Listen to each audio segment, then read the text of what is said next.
Rayalaseema faction గొడవలను తలదన్నే faction Palnadu ప్రాంతానికి సొంతం. నాయకురాలు నాగమ్మ కాలం నాటి పంతాలు అక్కడ ఇప్పటికీ సాగుతూనే ఉంటాయి. కాకపోతే ఎలక్షన్స్ జరిగినప్పుడు అవి మళ్లీ పురివిప్పి నాట్యం చేస్తాయి. ఈసారి మాచర్ల ఎమ్మెల్యే పిన్నెల్లి రామకృష్ణారెడ్డి స్వయంగా ఒక ఈవీఎంను ధ్వంసం చేసిన దృశ్యాలు వైరల్ కావడంతో ఎన్నికల కమిషన్తో పాటు పోలీసులు కూడా ఉలిక్కిపడ్డారు. పిన్నెల్లి అరెస్టు కోర్టులో తాత్కాలిక ఊరట, ఎన్నికల్లో ఓటమి, ఆ తర్వాత అరెస్టు దాకా జరిగిన ఘట్టాలు అంతా చూసినవే. అయితే ఈ గొడవల పూర్వాపరాలు ఒకసారి చూద్దాం.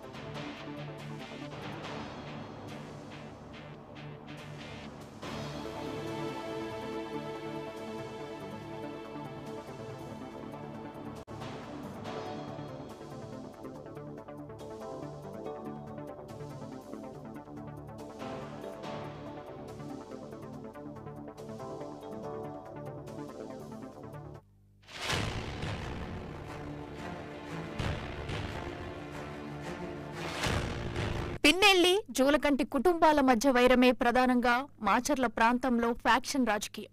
1999లో ఇక్కడ టీడీపీ నుంచి పోటీ చేసిన జూలకంటి దుర్గంబ మీద కాంగ్రెస్ అభ్యర్థి పిన్నెల్లి లక్ష్మారెడ్డి 2000 ఓట్ల తేడాతో ఓడిపోయారు. ఆ ఎన్నికల్లో జరిగిన గొడవలతో సంబంధమున్న వారు లక్ష్మారెడ్డి బంధువులు.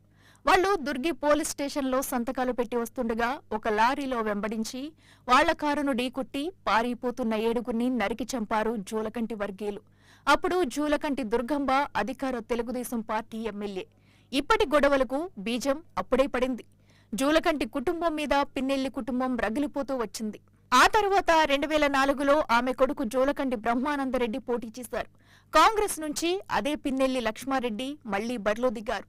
వైఎస్ ప్రభంజనంలో 30,000కు పైగా మెజారిటీతో పిన్నెల్లి లక్ష్మారెడ్డి గెలిచారు. జూలకంటి బ్రహ్మానందరెడ్డి ఓడిపోయారు. అప్పటికే యూత్ కాంగ్రెస్ జిల్లా కార్యదర్శిగా, జడ్పీటీగా ఉన్న పిన్నెల్లి రామకృష్ణారెడ్డి ఎమ్మెల్యే అయ్యే అవకాశం కోసం ఎదురుచూస్తూ ఉన్నారు. 2009లో పెద్దనాన్న పిన్నెల్లి లక్ష్మారెడ్డి స్థానంలో రామకృష్ణారెడ్డి కాంగ్రెస్ అభ్యర్థిగా పోటీ చేశారు.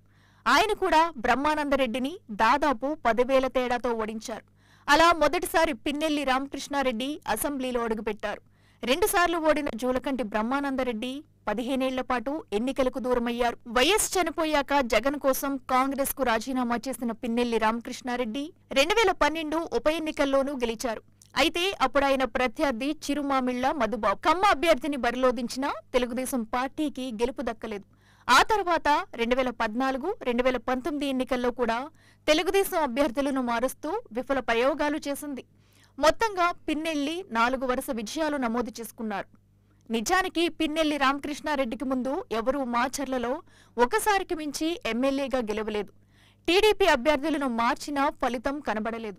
అలాంటి పరిస్థితిలో 2024 ఎన్నికల్లో జూలకంటి బ్రహ్మారెడ్డిని ఒప్పించి బరిలో దించింది టీడీపీ. పిన్నెల్లికి సరైనోడు వచ్చాడంటూ టీడీపీ కార్యకర్తలు అత్యంత ఉత్సాహంతో పనిచేశారు. దీంతో పిన్నెల్లి పగ మరింత రగిలింది. ఎవరూ తగ్గేదే లేదన్నట్టు వ్యవహరించారు. ఎక్కడికక్కడ ఎవరికి వీలున్న చోట వాళ్లు ఓట్లు వేయించుకోవటం మీద దృష్టి పెట్టారు.